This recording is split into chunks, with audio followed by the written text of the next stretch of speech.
Hey everybody, this is Nick Halliday with 22 Squared, and today we are going to review parts and service website basics for your dealership. So for this webinar, we're going to take a look at Acton, Toyota, and Boston as our example. And we're starting on the home page because most of our customers start there. And of course, we've got some service drop downs. Sometimes you'll break it out service and parts. It's really up to you. And that's nice because most of our customers are very familiar with using the navigation. But I'm interested in really kind of paying attention to the rotating banners. And I paused one here to get us started. On the fifth slide, they've got a schedule service now, which applies to everyone. It's great to have this very generic message out there. In some cases, we'll see as high as 40 to 50% of our total traffic coming to our website for service. So to have a message here is really, really important. The other thing we want to see as we start cycling through these marketing pods is that they tie into the national event as well. At the time of this webinar, the national event is buy three tires, get one for $1. And they've got a message that ties in. So again, TMS could be communicating this to their customers through direct mail or banners and on their website. Acton Toyota is following suit, which is really, really good. After inspecting that there's marketing pods in the rotation focused on service, our next step is to click on these banners to make sure that they take the customer to the next expected location. So if I'm interested in buy three tires, get one for $1, I want to be able to go to a page that's going to give me more information about that offer. So let's click on this and see where we go. And perfectly executed, we've got this this banner landing us correctly on the service specials page. The first one up, which is the most prominent obviously on their homepage, is the buy three get one for $1. When you're inspecting your service specials, really pay attention to the fine print, make sure that their disclaimer is correct, the offers haven't expired. Best practices is to continue to give opportunities for them to capture this, whether it's emailing it to yourself or a friend, printing it out so you can take it into the dealership, or if they have questions, give them an opportunity to fill out a form and submit it to you so you can answer them. But this is overall very, very good. Specials pages should always be merchandised top down from the most popular to the least popular, or the ones that are most important to you as well. So as you scroll down, this dealership appears does a really good job with a lot of content, a lot of different specials here. Again, you can check all these different expiration dates to make sure that they're there and valid. This one's interesting. They've got a video associated with the Toyota Key Finder, so they're using TMS creative and leveraging that to tell the story of why customers should spend $70 on this key finder. Rental car is within their remote start. So again, lots of good information. So this is very well done. I also recommend you take a look at some of the content that's on the site.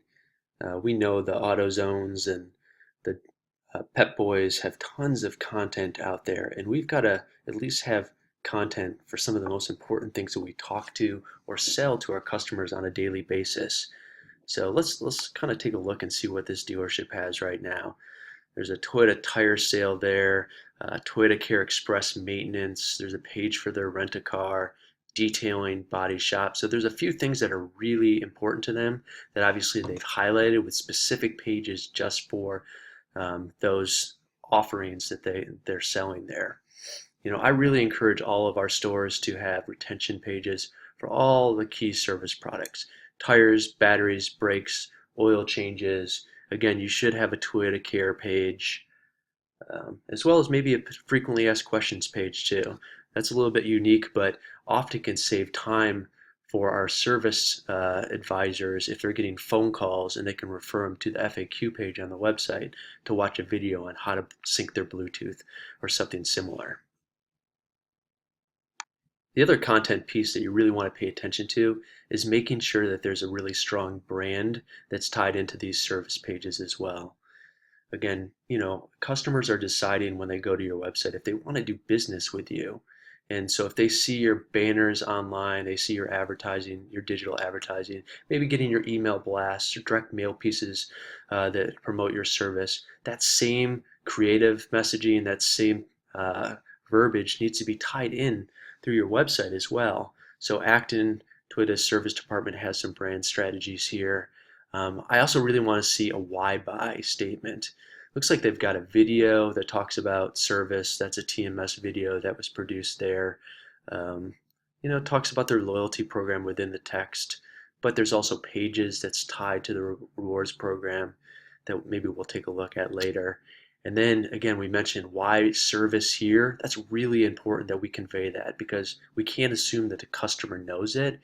And they've got quite a few things here. It looks like they're highlighting valet service, virtual lines so you know where you stand, children's room, or quiet business room. Another thing that's really great is it looks like they've got real testimonials from customers that talk about how important all these unique selling propositions from a service standpoint are to them. Free Wi-Fi, some food, a cafe, shuttle service. And again, it closes with another testimonial from the service director, putting a face to a name, which is really, really nice.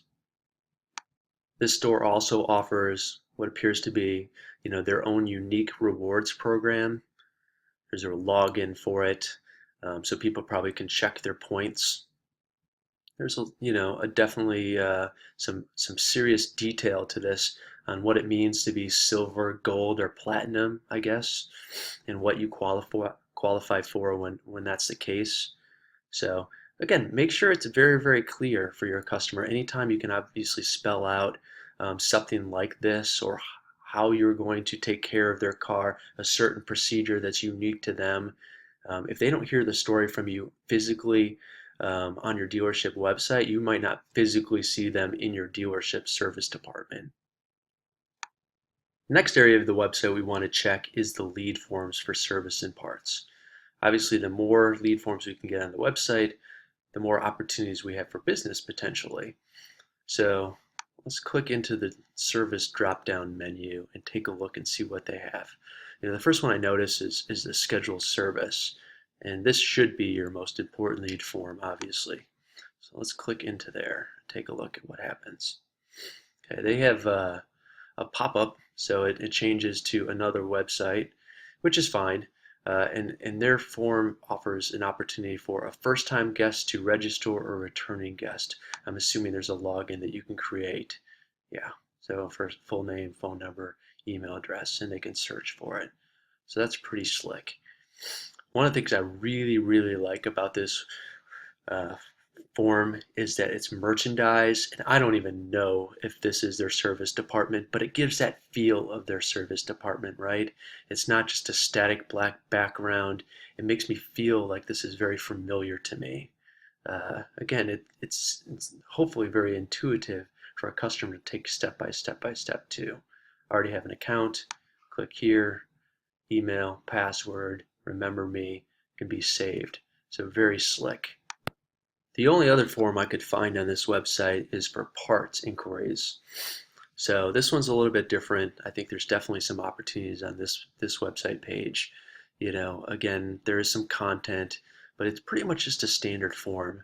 And this is one of the biggest mistakes I see in our industry, and the fact that we drive and spend so much money to get traffic to our website, get them to look at the specials for service or for sales, and drive them to the last step, which is to do business with us by raising their hand and filling out a form. And we don't merchandise it as well as we could. The last example, again, felt like a real live photo. There was some brand elements to it. This one's just some probably pretty generic standard copy and a form. There is a contact information off to the right with a phone number and hours and directions. It appears, for hours for the website, but this isn't going to get me excited, right? Name, email, vehicle information, what part are you looking for? I'd love to see testimonials like they use throughout the rest of the website, or a real photo of their parts department, maybe even a quick video from their parts manager talking about why more people buy parts from Acton Toyota than the third parties or the privately owned businesses in town. Other lead forms that you could potentially include onto your website are maybe check warranty, ask a tech. Just think strategically. How can I capture more hand raisers? And that's really what you want to do. In closing, there is a great website checklist that walks through all the different topics we touched on today that hopefully will make it easier for you to review your website, including your homepage, what you need to look for there, specials pages, service content, brand strategy, and lead response. I really encourage you to use this tool on a weekly basis to make sure that you give the same great experience you do in person online. Thanks for your time and best of luck.